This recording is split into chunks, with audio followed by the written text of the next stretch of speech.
Hello students.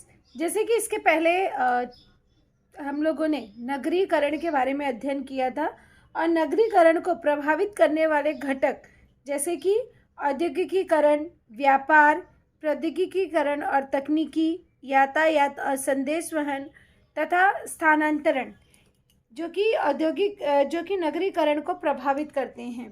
तो इन सभी घटकों के ऊपर हम लोगों ने चर्चा की थी। आज हम देखेंगे कि नगरीकरण का परिणाम क्या होता है, उसके लाभ क्या है, नगरीकरण से होने वाली हानियां क्या है। तो सबसे पहले हम देखेंगे कि नगरीकरण के परिणाम। नगरीकरण से प्रदेश के स्वरूप में बड़े पैमाने पर परिवर्तन होता है और भूमि के नियोजन में विशेषता यह परिवर्तन दिखाई देता है। अर्थात भूमि का जो नियोजन होता है, जो उसकी व्यवस्था होती है, उसमें हमें यह परिवर्तन दिखाई देता है। जैसे एग्जाम्पल के लिए, पहले जिस भूमि पर कृषि की जाती थी वह भूमि निवास तथा कारखानों के रूप में उपयोग में लाई जाने लगी। अर्थात इससे पता चलता है कि यहाँ पर जनसंख्या बढ़ रही है और यहाँ पे नगरीकरण हो रहा है। अर्थात जहाँ पर पहले कृषि किया जाता था, अब वहाँ पर बड़े बड़े कारखाने उपयोग में लाए जा रहे हैं। नगरीकरण से जिस प्रकार अनेक लाभ होते हैं, उसी प्रकार अनेकानेक हानियां भी होती हैं। तो नगरीकरण का परिणाम दोनों होता है। जैसे हम जानते हैं कि विज्ञान से हमें लाभ भी है और हानि भी है, उसी तरह से नगरीकरण से हमें लाभ होता है, लाभ के साथ ही साथ हानियां भी होती हैं। तो लाभ और हानि दोनों एक ही सिक्के के दो पहलू हैं। तो सबसे पहले हम देखेंगे नगरीकरण से होने वाले लाभ कि नगरीकरण के कारण हमें कौन कौन से लाभ प्राप्त होते हैं। तो नगरीकरण के लाभ में सबसे पहले आता है सामाजिक एकता। अर्थात समाज में एकता का निर्माण होता है, एकजुट का निर्माण होता है नगरीकरण के कारण। तो नगरीकरण के द्वारा या नगरीकरण के कारण द्वितीयक, तृतीयक तथा चतुर्थक श्रेणी के व्यवसायों में वृद्धि होती है। तो यहाँ पे प्रश्न पूछा जा सकता है कि नगरीकरण के कारण किन व्यवसायों में वृद्धि होती है। तो नगरीकरण के कारण द्वितीयक, तृतीयक तथा चतुर्थक श्रेणी के व्यवसायों में वृद्धि होती है, जिस कारण आर्थिक व्यवहारों में वृद्धि होती है। इस क्षेत्र का तीव्र विकास या तीव्र गति से होता है। विविध प्रदेशों से आने वाले लोगों के एकत्रित रहने से शहरों में सांस्कृतिक और सामाजिक रूढ़ि परंपराओं का आदान प्रदान होता है और इस प्रकार से सामाजिक एकता का निर्माण होता है। जैसे कि अब हम उत्तर प्रदेश को छोड़कर यहाँ पर महाराष्ट्र में आए, तो महाराष्ट्र में आप आए तो महाराष्ट्र में यहाँ की जो भी परंपरा है, जो भी यहाँ पे समाज के जो भी लोगों का रहन सहन है, वो सभी हम लोगों ने भी अपना लिया। तो इस तरह से यहाँ पर या हमारी जो भी परंपरा है या हमारी भी जो भी रहन सहन है, उसे महाराष्ट्र के लोगों ने अपना लिया। तो इस तरह से यहाँ पर समाज में रूढ़ी और परंपराओं का आदान प्रदान होता है। दोनों एक दूसरे से परिचित होते हैं और उसे मिलजुल कर मनाते हैं। तो इस तरह से यहाँ पर समाज में एक सामाजिक एकता का निर्माण होता है। अब यहाँ पे दूसरा लाभ है आधुनिकीकरण, जिसे हम कहते हैं मॉडर्नाइजेशन। आधुनिकीकरण विविध प्रदेशों में लोगों का स्थानांतरण होता रहता है। ऐसे लोगों में ज्ञान, कौशल तथा जानकारी का आदान प्रदान सुलभता से होता है। तो आदान प्रदान सुलभता से किस प्रकार होता है? विविध प्रदेशों के लोगों के स्थानांतरण होते रहने से लोगों के ज्ञान, कौशल और जानकारी का आदान प्रदान होता है। अब जैसे जो ज्ञान मेरे पास है, हमने दूसरे से शेयर किया, उसके पास जो ज्ञान है उसने हमसे शेयर किया। तो इससे क्या हो गया कि जो भी ज्ञान है वह आदान प्रदान उसका होता है।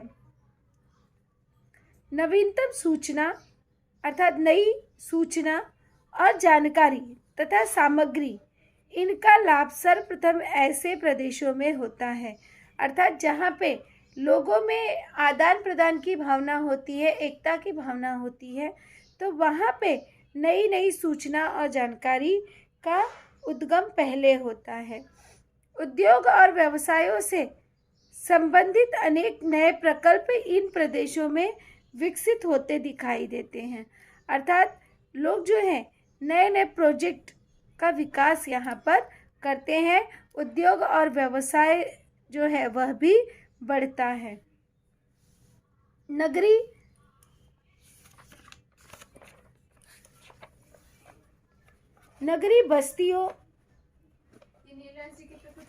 बस्तियों में नई कल्पनाएं, नवीनतम जानकारी और तकनीकी सुख सुविधाओं का लाभ प्रथम मिलता है। परिणामतः यहाँ रहन सहन का स्तर ऊंचा होता है। अब यहाँ पर प्रश्न हमारा बनता है कि नगरीकरण में जो है रहन सहन का स्तर ऊंचा होता है, तो यहाँ पर पहला पॉइंट, जैसे लोगों के विचारों का आदान प्रदान होता है, बस्तियों में नई कल्पनाएं होती हैं, नवीनतम जानकारी और तकनीकी सुख सुविधाओं का लाभ यहाँ पर प्रथम मिलता है। परिणामतः नगरीकरण के क्षेत्रों में रहन सहन का स्तर ऊंचा हो जाता है। तीसरा यहाँ पर हमें दिखाई देता है सुख सुविधाएं, अर्थात किस प्रकार की सुख सुविधाएं यहाँ पर मिलती हैं। जैसे नगरीकरण के कारण नगरी बस्तियों में अनेक सुख सुविधाएं विकसित होती हैं, बहुत सारी सुख सुविधाएं मिलती हैं, जैसे यातायात, संदेश वहन, शिक्षा, स्वास्थ्य, अग्निशमक मतलब जो फायर ब्रिगेड की सुविधा होती है आदि महत्वपूर्ण सुविधाएं मिलती हैं। अब यहाँ पे एक प्रश्न बनता है कि नगरीकरण में या नगरीकरण के कारण नगरों में या नगरी बस्तियों में कौन कौन सी सुविधाएं प्राप्त होती हैं। तो नगरीकरण के कारण नगरी बस्तियों में अनेक सुविधाएं प्राप्त होती हैं, जैसे यातायात, संदेश वहन, शिक्षा, स्वास्थ्य, अग्निशमन इत्यादि सुविधाएं प्राप्त होती हैं। उच्च स्तर का परिवहन सुविधाओं के कारण यात्रा के सुचारू रूप में वृद्धि होती है। नगरी बस्तियों में यातायात में किस प्रकार से सुचारू रूप से वृद्धि होती है, तो उच्च स्तर की परिवहन सुविधाओं के कारण यहाँ पर लोगों को सुचारू रूप से परिवहन की व्यवस्था मिलती है। इसका अच्छा परिणाम वस्तु, यातायात, बाजार केंद्र, व्यापार आदि पर पड़ता है। तो इस तरह से प्रश्न पूछा जा सकता है कि परिवहन की सुचारू व्यवस्था का परिणाम किस पर पड़ता है। तो हमें उत्तर क्या मिलता है कि परिवहन की सुचारू व्यवस्था का परिणाम वस्तु, यातायात, बाजार केंद्र, व्यापार आदि पर पड़ता है। शिक्षा की सुविधाएं भी नगरीय क्षेत्रों में अधिक विकसित हुई पाई जाती हैं।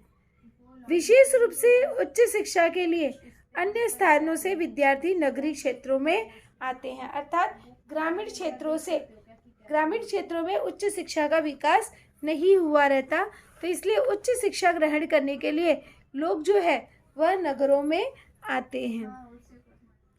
स्वास्थ्य सेवाएं भी नगरीय भागों में अच्छी तरह से विकसित होती है और इन सुविधाओं का लाभ लेने के लिए अन्य क्षेत्रों से अनेक रोगी, उनके रिश्तेदार नगरों में कुछ समयावधि के लिए ठहरने आते हैं, अर्थात लोग जो है बड़े बड़े जो अस्पताल हैं उसकी सुविधाएं भी नगरों में होती हैं, जिसके कारण लोग जो हैं उपचार के लिए, अपने निदान के लिए, रोग के निदान के लिए बड़े बड़े शहरों में आकर रहते हैं। तो ये सारी जो है यहाँ पर लाभ हो गए कि ये सारी हमें लाभ मिलते हैं। अगला अब हम देखेंगे कि नगरीकरण की समस्या क्या क्या है, यहाँ पर परेशानियाँ क्या हैं। तो नगरीकरण की समस्या, उसमें पहला है हमारा कि झुग्गी झोपड़ियाँ, कि नगरीकरण के कारण शहरों में जनसंख्या तीव्र गति से बढ़ती है।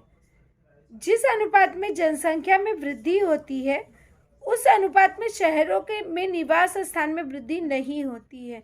अब जनसंख्या तो बढ़ रही है किंतु जमीन जो है वह विकसित नहीं हो रहा है, उसका विकास नहीं किया जा रहा है, वह संख्या नहीं बढ़ रही है।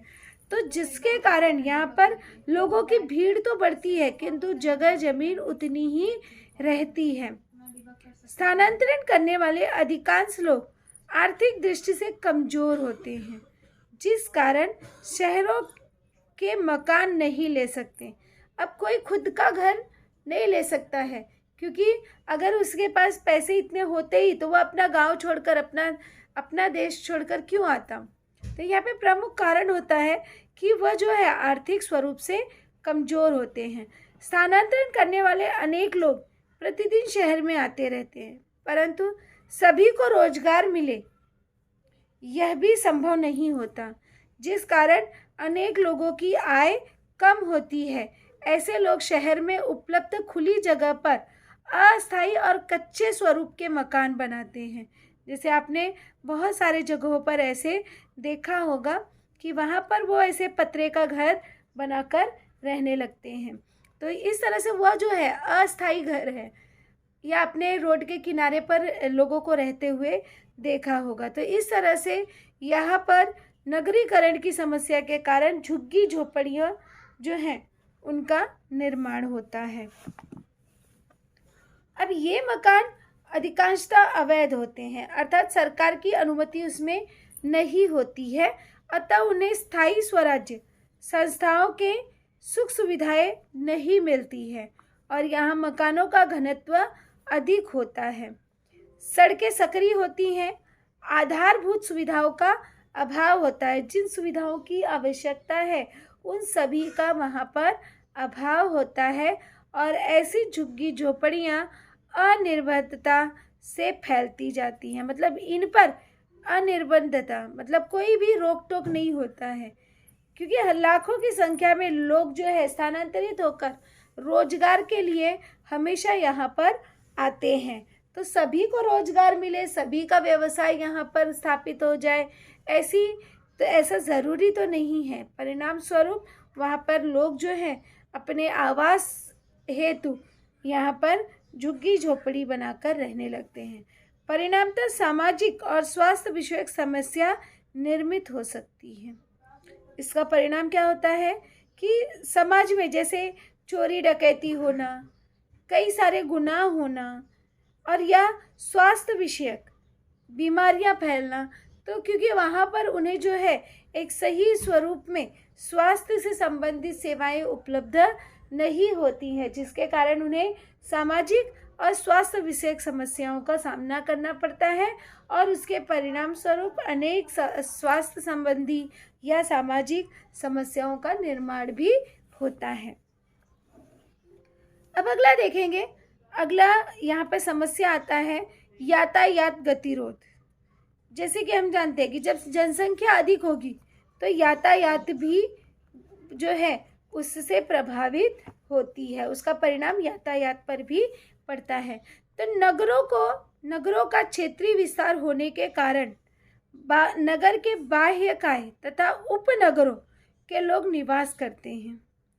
शहर के मध्यवर्ती भागों में व्यवसाय, उद्योग, व्यापार, रोजगार, शिक्षा आदि के लिए प्रतिदिन उपनगरों से नगर की ओर आना जाना करते हैं। लोग जो है उपनगर से नगर की ओर आते हैं। सार्वजनिक परिवहन सुविधाएं जनसंख्या के प्रमाण में पर्याप्त न होने से निजी वाहनों की भीड़ बढ़ती है और परिणामतः यातायात के गतिरोध उत्पन्न होता है और आवागमन में काफ़ी समय नष्ट होता है।